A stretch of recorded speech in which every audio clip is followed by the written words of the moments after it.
Good morning students. मैं doctor Kavita Sahni from Government Girls College Chomu. BSc part 2 के paper first में हम इन्वर्टिब्रेट्स, उनके स्ट्रक्चर और लाइफ साइकिल के बारे में पढ़ रहे थे। आज हम बात करेंगे पाइला की। पाइला,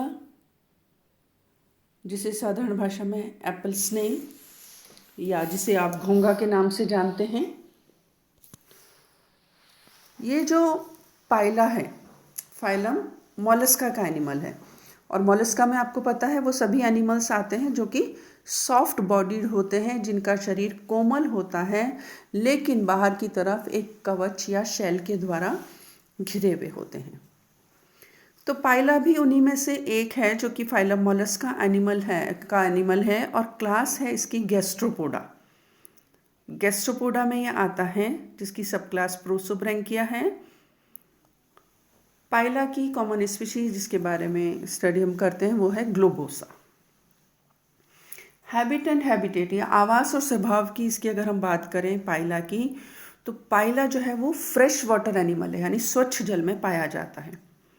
तो स्वच्छ जल या फ्रेश वाटर बॉडीज जितनी भी हैं, चाहे वो पॉन्ड्स हों, पूल्स हों, टैंक्स, लेक्स, झीलें, मार्शेज या पैडी फील्ड्स, यहाँ पर ये पाया जा सकता है।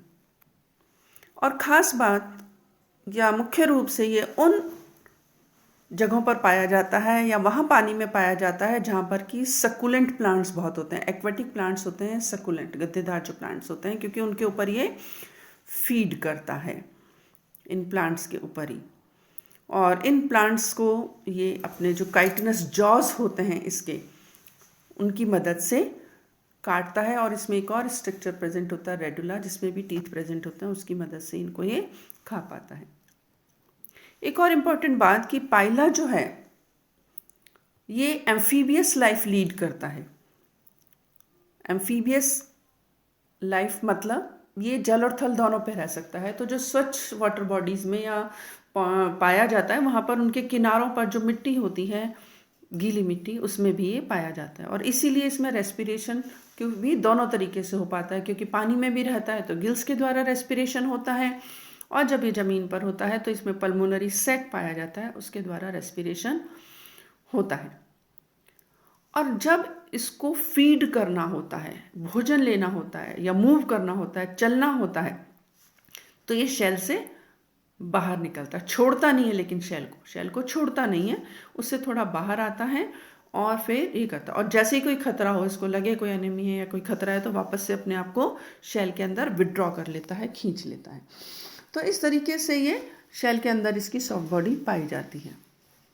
इसके अलावा एक खास बात इसमें और ये भी होती है कि अगर, जैसे मैंने बताया, पानी में तो है ये, और जल में इसके किनारे जो गीली मिट्टी रहती है वहाँ पे भी रहता है, लेकिन अगर पॉन्ड का जो वाटर है सूख जाए, या जिस भी वाटर बॉडी में ये रह रहा है वो सूख जाए, तो ड्रॉट हो जाए, सूखा हो जाए, तो अपने आप को अंदर उस शेल के अंदर ये बंद कर लेता है और उसमें थोड़ा लंबे समय तक ये रह सकता है, जिसे कहते हैं समर स्लीप या एस्टिवेशन भी इसे कहते हैं।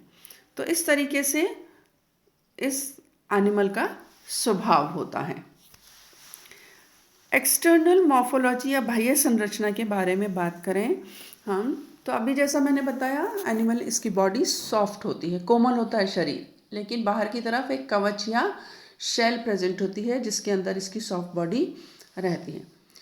तो इसकी बॉडी के बाहर एक कवच या एक्सोस्केलेटन, बाह्य कंकाल पाया जाता है, जिसे शेल कहते हैं। और ये शेल जो है वो कैल्शियम कार्बोनेट का बना हुआ होता है। तो एक तरीके से इसके हाउस का काम करता है, इसके घर की तरह होता है ये शेल, जिसके अंदर ये एनिमल रहता है। और शेल जो इसकी येलोइश ब्राउन कलर की होती है, थोड़ी सी इलोंगेटेड होती है शेल। और ख़ास बात इसमें यह है कि इसकी शेल में एक सेंट्रल एक्सिस होती है, और उस सेंट्रल एक्सिस को कहते हैं कॉल्यूमेला। इस कॉल्यूमेला या सेंट्रल एक्सिस के चारों तरफ इसकी शेल या कवच घूमा हुआ होता है, कॉइलिंग हुई हुई होती है, जिसके कारण कुछ चक्र बन जाते हैं जिन्हें वर्ल्स कहते हैं। और पाइला की शैल में कुल 6.5 व्हर्ल्स या 6.5 चक्कर होते हैं। दूसरी इंपॉर्टेंट बात, इसकी जो व्हर्ल्स हैं या चक्कर या इनका जो घुमाव है या ये जो घूमते हैं सेंट्रल एक्सिस के चारों तरफ, वो क्लॉकवाइज होता है, डेक्स्ट्रल होता है। तो इसे डेक्स्ट्रल शेल इसे कहते हैं, क्योंकि क्लॉकवाइज इसमें घूर्णन होता है और इस वजह से इसमें 6.5 वर्ल्ड बन जाते हैं। ये देखिए, ये इसकी शेल है। अब इनमें से सबसे ऊपर सबसे छोटा और सबसे पुराना वर्ल्ड या चक्र होता है, जिसे प्रोटोनॉन्च या फर्स्ट शेल कहते हैं। ये ऊपर दिखाई दे रहा है एपेक्स ऑफ शेल, ये प्रोटोनॉन्च या इसे फर्स्ट शेल कहते हैं। और यहाँ से शुरू करते हुए अगर हम पीछे की तरफ बढ़े बॉडी की तरफ, तो इनके जो वर्ल्स हैं या चक्र हैं उनका साइज बढ़ता जाता है। और इसमें से जो सबसे बड़ा शेल वर्ल्ड है इसका, इसे बॉडी वर्ल्ड कहते हैं। ये जो दिख रहा है ना बड़ा सा बीच में, ये बॉडी वर्ल्ड कहलाता है। और बॉडी वर्ल्ड और एपेक्स शेल, इसके ऊपर बॉडी वर्ल्ड के ऊपर एक और वर्ल्ड या चक्र होता है जिसे पेनल्टीमेट वर्ल्ड कहते हैं, जो कि बॉडी वर्ल्ड के एकदम ऊपर है। अब ये जो बॉडी वर्ल्ड है साइज में सबसे बड़ा है। तो एनिमल की जो बॉडी है या बॉडी के सारे पार्ट्स मेनली इस वर्ल्ड या इस चक्र में ही प्रेजेंट होते हैं। अब ये सारे जो वर्ल्ड्स हैं या चक्र हैं आपस में एक दूसरे से जुड़े हुए होते हैं। ये देखिए, आपस में एक दूसरे से जुड़े हुए होते हैं और सेपरेटेड भी होते हैं। तो जो डिमार्केशंस हैं, जो इंडिकेट करता है इसके बाद ये वर्ल्ड है, ये लाइंस जो है डिमार्केशन की लाइंस, वो कहलाती हैं सुचर्स। अब ये जो बॉडी वर्ल्ड बताया मैंने आपको, बॉडी वर्ल्ड इसमें प्रेजेंट है, जो सबसे बड़ा चक्र है और इसमें बॉडी के सारे पार्ट्स या बॉडी प्रेजेंट होती है। ये बाहर की तरफ खुलता है एक ओपनिंग से, जिसे माउथ कहते हैं। अब ये माउथ शेल की वेंट्रल सरफेस पर होता है और माउथ के चारों तरफ एक स्मूथ या सॉफ्ट मार्जिन होती है जिसके द्वारा ये बाहर की तरफ खुलता है और उसे कहते हैं पेरिस्टोम।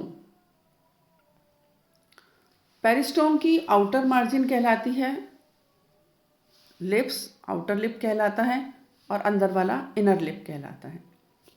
ये जो कॉलुमनस मैंने बताया था आपको, कॉल्यूमेला जो आपको बताया था, वो थोड़ा सा हॉलो रॉड लाइक स्ट्रक्चर होता है, खोखला सा रॉड लाइक स्ट्रक्चर होता है, जो बाहर की तरफ एक अपर्चर या छिद्र से खुलता है, उसे कहते हैं अम्बिलिकस या नाभि, वो इसका कहलाता है अम्बिलिकस या नाभि कहते हैं, जो कि कॉलुमुलर लिप के पास में होता है। शेल की सरफेस पर दूसरी इंपॉर्टेंट बात, ये जो शेल है इसकी सरफेस पर बहुत सारी लाइंस दिखती हैं हमें। ये देखिए, लंबी लंबी लाइंस दिख रही हैं हमें, वर्टिकल लाइंस। इन्हें कहते हैं लाइंस ऑफ ग्रोथ। ये जो लाइंस ऑफ ग्रोथ हैं वो ऐसे रिजिस की फॉर्म में दिखती हैं, उभार से हमको इसके ऊपर दिखती हैं, इसकी शेल के ऊपर। और ये जो लाइंस हैं या लाइंस ऑफ ग्रोथ हैं, ये शेल सिक्रीशन के पीरियड को दर्शाती हैं कि कितनी पुरानी ये शेल है।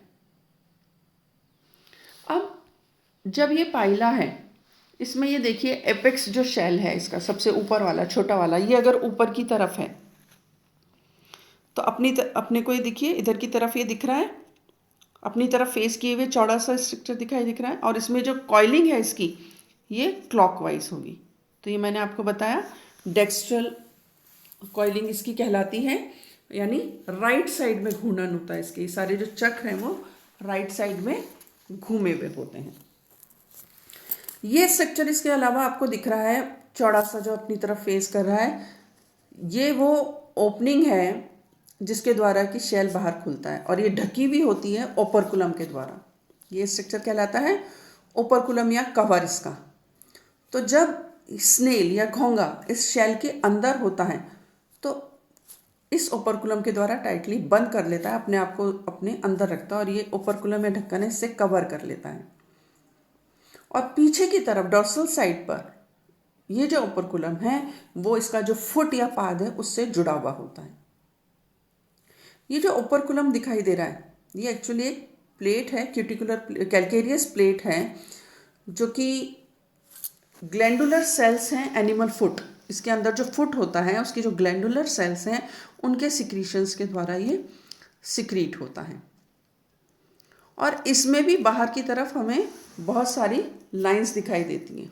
ये देखिए, ये दिखाई दे रही है जो बाहर का स्ट्रक्चर है, इसमें बहुत सारी लाइंस दिखाई दे रही हैं। और ये जो सारी लाइंस हैं बीच में एक स्फेरिकल स्ट्रक्चर है जिसे कहते हैं न्यूक्लियस, उसके चारों तरफ दिखाई देती हैं, जो कि एकदम सेंटर में ना होकर सब सेंट्रल है। ये इसके बाहर की संरचना है। और अंदर की सरफेस अगर हम देखें इसकी ओपर्कुलम की, तो इसमें देखिए एक अलग सा एरिया दिखाई दे रहा है क्रीम कलर का, बीच में ये होता है, इसे कहते हैं बॉस। दिखाई दे रहा है डायग्राम में बॉस। और ये बॉस वो पार्ट है जहाँ पर कि ओपर्कुलम में इसके अंदर से मसल्स अटैच्ड होती हैं। और ये इन मसल्स की चारों तरफ एक ग्रूव या खांच प्रेजेंट है। और इन मसल्स के मूवमेंट के कारण ही ओपर्कुलम जो है वो अंदर की तरफ फुट से जुड़ा हुआ और बाहर खुल सकता है और बंद हो सकता है। तो इस तरीके से इसकी शेल का या कवच का स्ट्रक्चर होता है जो कि ओपर्कुलम से ढका हुआ होता है या घिरा हुआ होता है। माइक्रोस्कोपिक स्ट्रक्चर अगर हम देखें शेल का या इसका जो कवच है उसकी संरचना देखें इसकी टीएस में, तो 3 भाग इसके होते हैं या 3 लेयर्स होती हैं इसकी कवच की। देखने में हमें शेल कवच सिंपल दिखाई देता है, लेकिन इसमें 3 लेयर्स होती हैं। सबसे बाहर वाली लेयर है वो पेरियोस्ट्रिकम या परिकवच इसे कहते हैं। ये सबसे बाहरी वाली लाइन है जो लेयर है जो कि ब्राउन सी बाहर से हमें दिखाई दे रही है, सबसे बाहर वाली लेयर है। और ये एक मटेरियल की बनी हुई होती है जिसे कॉन्क्यूलिन कहते हैं। कॉन्क्यूलिन के बाद जो सेकंड लेयर है या जो मिडल लेयर है उसे कहते हैं ऑस्ट्रेकम। ऑस्ट्रेकम मिडल लेयर है, बीच की लेयर है जो कि कैल्शियम कार्बोनेट की बनी हुई होती है। और कैल्शियम कार्बोनेट की इसमें प्लेट्स होती हैं जो कि शेल की कॉइलिंग की डायरेक्शन में होती हैं और उसमें फिर फाइबर्स प्रेजेंट होते हैं। और जो तीसरी लेयर है, सबसे अंदर की इनर मोस्ट लेयर है इसकी, वो कहलाती है हाइपोस्ट्रिकम या इसे नेक्रियस लेयर भी कहते हैं, जो थोड़ी सी शाइनी होती है, चमकदार होती है। इसे मदर ऑफ पर्ल भी कहते हैं। और ये जो इनर मोस्ट लेयर है ये भी प्लेट्स की बनी हुई होती है, कैल्शियम कार्बोनेट की प्लेट्स की बनी होती है जिसमें फाइब्रिल्स भी प्रेजेंट होते हैं। लेकिन ये जो प्लेट्स हैं वो जो मार्जिन है इसकी उसकी पैरेलल होती हैं। तो इस तरीके से ये शेल या कवच बॉडी के बाहर प्रेजेंट होता है। और इस शेल को भी इसके अंदर जो मेंटल प्रेजेंट होती है उसके द्वारा सिक्रीट किया जाता है।